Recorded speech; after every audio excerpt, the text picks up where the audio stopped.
de esta prisión que estaba cumpliendo en su casa, ahora va a la cárcel esperando el juicio. Martín Pradenas.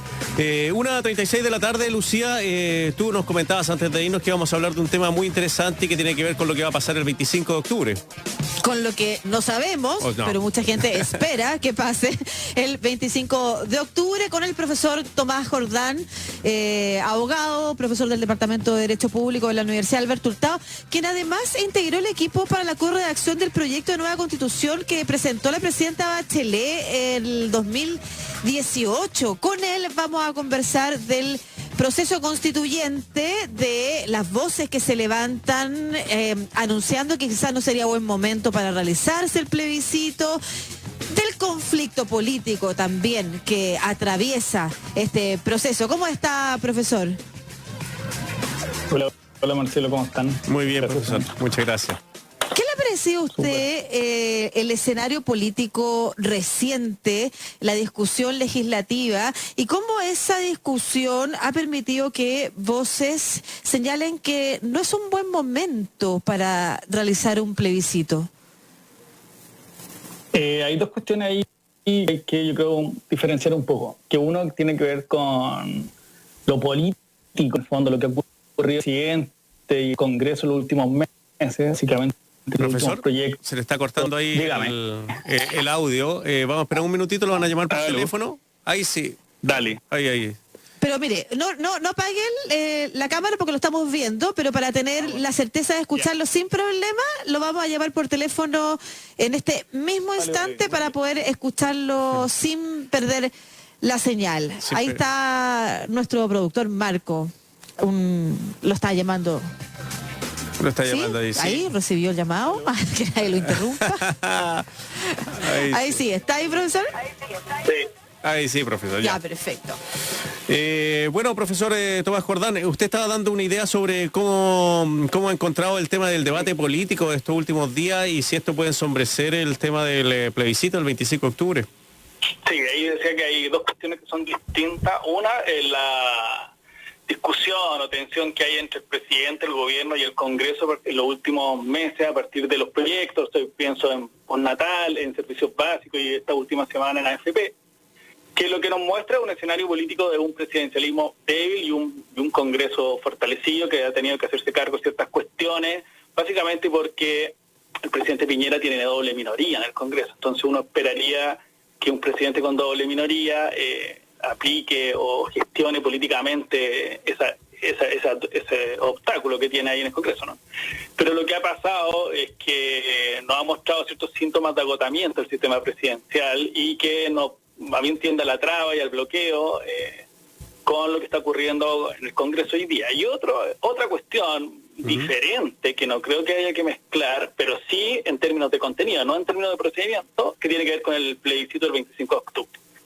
Me parece que ahí la coyuntura, el conflicto, tensión que hay entre el presidente y el Congreso más bien dan razones para tener una discusión constitucional sobre qué pasa con nuestro régimen político, más que obviar o aplazar de nuevo el plebiscito. El plebiscito tiene que ver con optar si queremos o no una nueva constitución y cuál es el órgano.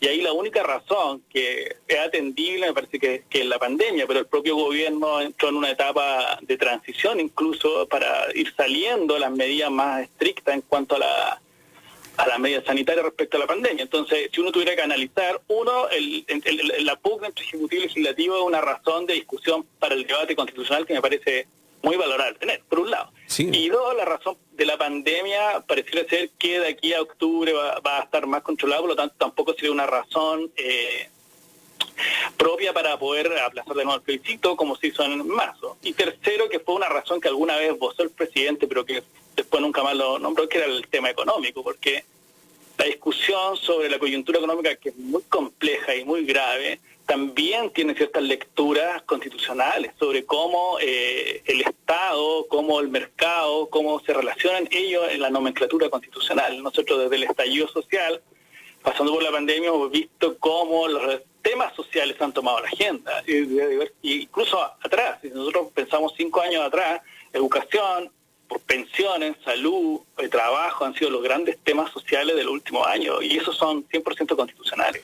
Profesor, Perdona. Sí, cuando usted participó, como decía Lucía, en la redacción de este proyecto de nueva constitución, ¿qué opinaba la gente? Yo me acuerdo, bueno, en todo el proceso que vivimos, sobre el sistema presidencial, semipresidencial, mantener el poder del presidente.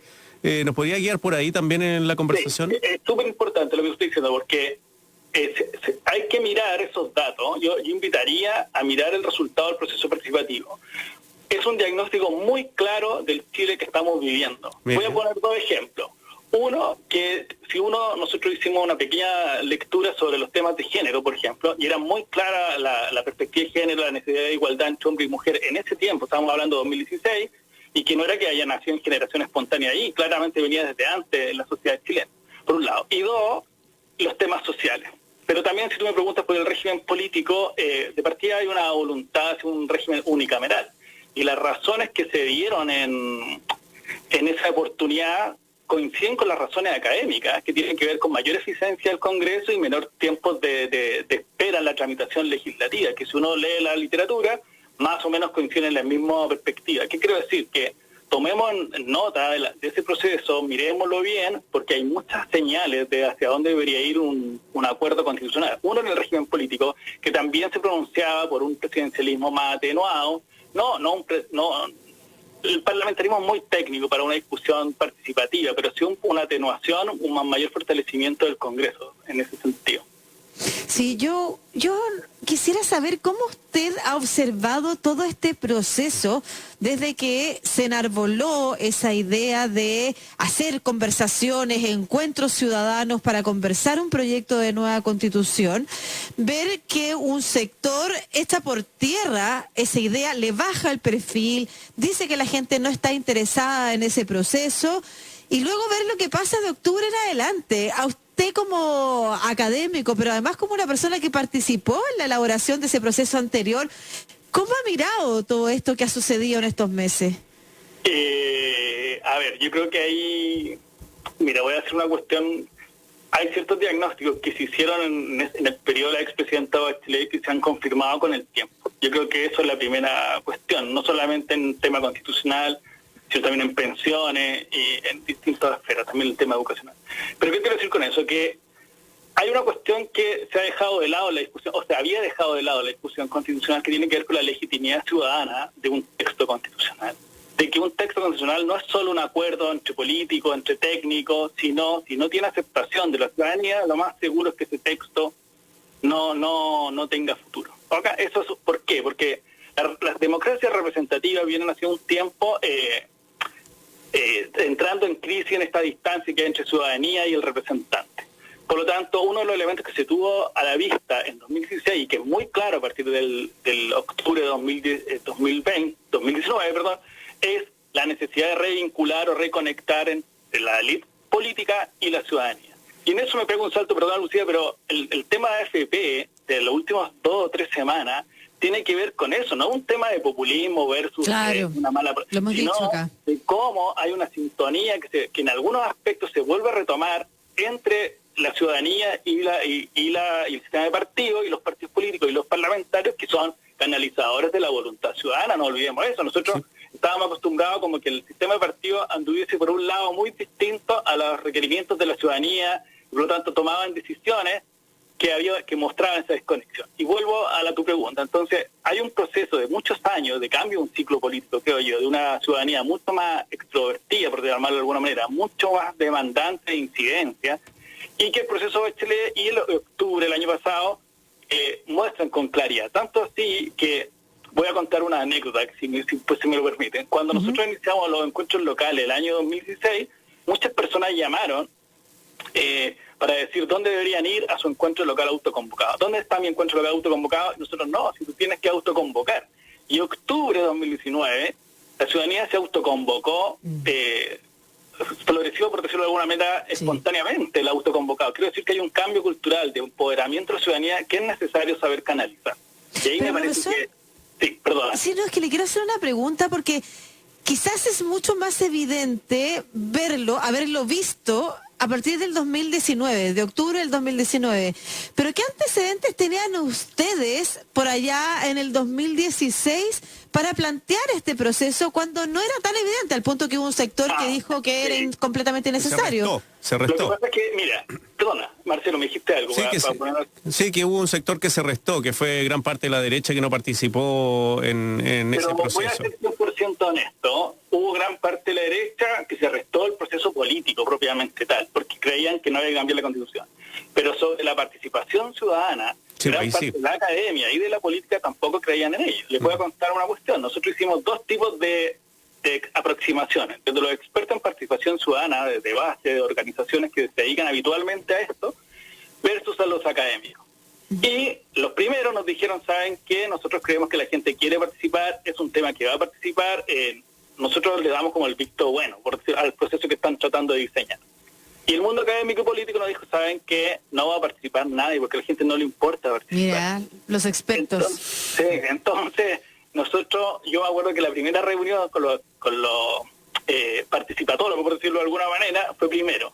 Y después tuvimos la segunda reunión con los expertos de las ciencias sociales y el derecho. Yo le dije, ¿saben qué? Estamos mal porque antes de ayer estuvimos con estas personas y dijeron todo lo contrario a lo que ustedes nos están diciendo. Por lo tanto, hay algo que está pasando, que no estamos leyendo bien los que nos dedicamos como a la academia o a analizar cierta realidad, porque eran analistas y académicos que concluían lo inverso a los expertos de participación. Entonces, ¿qué quiero decir con esto? Que era una innovación demasiado fuerte en ese momento para el sistema político. Yo creo que causó cierto resquemor de cómo era que la ciudadanía iba a poder participar. En octubre, y tú lo dices muy bien, esto ya nadie lo puede dudar. Yo creo que el fenómeno de las movilizaciones masivas, de los autoconvocados de octubre pasado, nos mostraron que si alguien era descreído sobre la importancia de la ciudadanía, al menos se mostró como que ya no se puede dudar.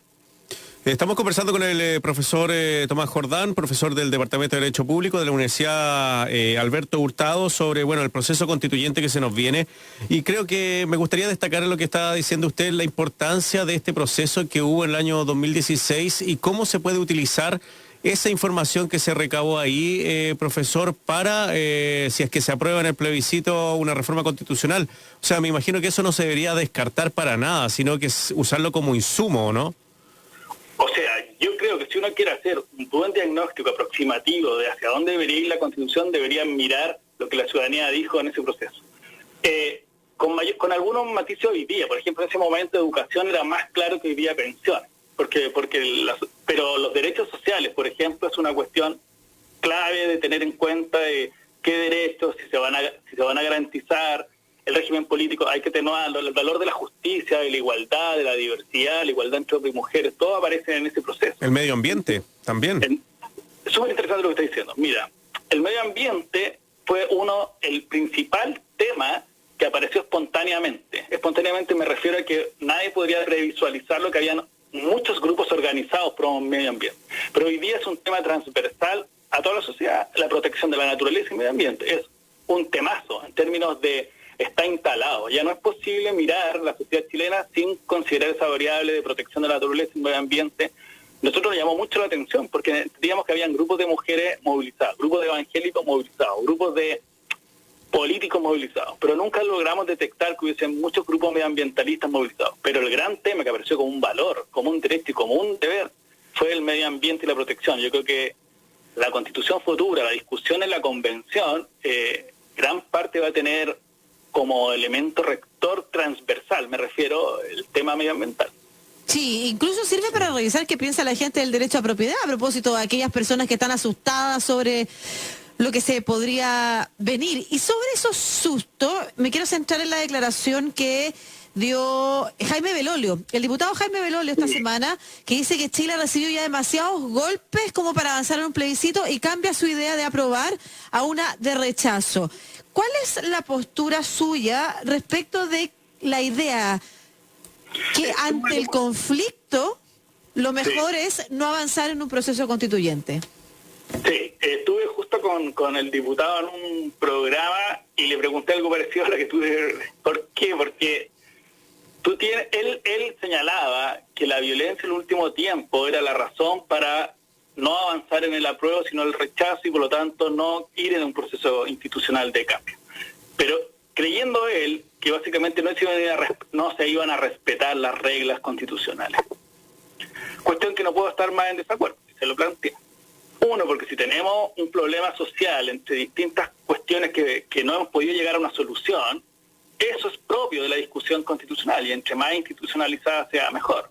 Si él tenía un gran reparo, como está funcionando la institucionalidad hoy día entre Congreso y Presidente, no puede ser que la respuesta sea ir por el mismo camino que está hoy día, que es el Congreso y el próximo Congreso. Entonces, la solución, en términos de cuando hay problemas institucionales, es buscar soluciones institucionales. Y qué camino más adecuado, creo yo, que el que avanzar en una convención con un plazo agotado, con un quórum alto que obliga a los convencionales a llegar a acuerdos, y que si no se llega a acuerdo o se rechaza el plebiscito final, va a recibir vigente la actual Constitución. Es decir, qué mayor garantía para aquellos que están con resquemores al proceso de que si la convención no llega a acuerdo en los 12 meses, porque por ejemplo no se pone de acuerdo y hay un texto que no sale promulgado, por decirlo de alguna manera, no sale aprobado de esta convención, o nosotros después decimos, chuta, es una constitución que no nos satisface y se rechaza el plebiscito final, sigue vigente la actual. Quiero decir que están todas las garantías dadas para una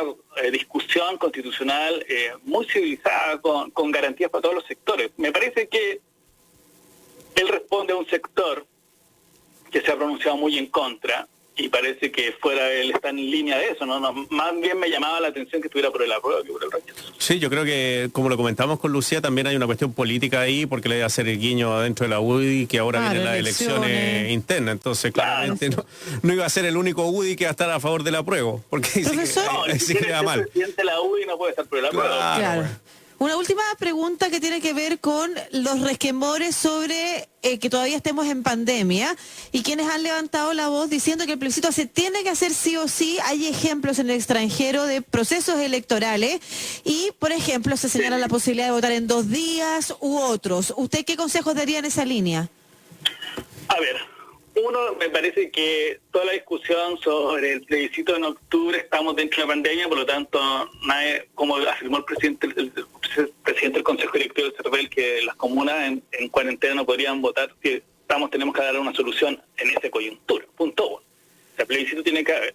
2, hay países, Francia tuvo votaciones, la aplazó, pero después la realizó con todas las medidas de cuidado. Ahora, sobre el plebiscito, ¿cómo realizar el plebiscito? Aquí hay que tener un cuidado, que en la Constitución, en el acuerdo que se llegó, estableció una fecha para la vigencia de la ley. Entonces, se aplica la ley que estaba en vigencia hasta enero del año 2020. ¿Qué quiero decir con esto? Que cualquier reforma se tiene que ir al Congreso, una reforma constitucional. Por lo tanto, es muy complicado empezar a innovar demasiado. Yo lo que haría sería llevar a cabo el plebiscito el 25 de octubre, se pueden ampliar muchos locales de votación, mesas, y tomar todos los resguardos sanitarios para que, incluso por horario, y las personas pudiesen ir en distintos horarios dentro del día para poder realizar la votación. Me parece que siempre en el Ministerio del Interior, yo trabajé en algún tiempo en el Ministerio del Interior hace años, siempre se ha visualizado esta posibilidad como real. Es decir, aumentar locales, diferir horarios, para que la gente pudiese asistir con tranquilidad a la votación. No le veo mayor gravedad en cuanto al tema técnico votación. Ya, perfecto.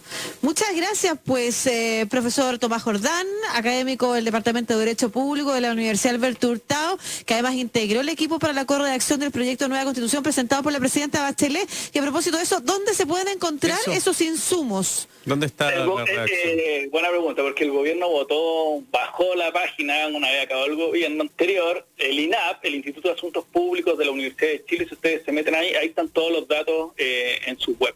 Ellos tienen una gran labor histórica, por decirlo de alguna manera. Qué increíble. Qué bueno. Qué increíble eso, profesor, que claro, un trabajo que llevó tanto tiempo, participación de chilenos y de ciudadanos se baje porque tal vez el gobierno no estaba de acuerdo, me parece realmente increíble. Sí, como quemar los libros. Claro. Bueno, gracias. Un abrazo, muchas gracias, Tomás Jordán. Súper, que estén muy bien. Oye, mi cara de sonrisa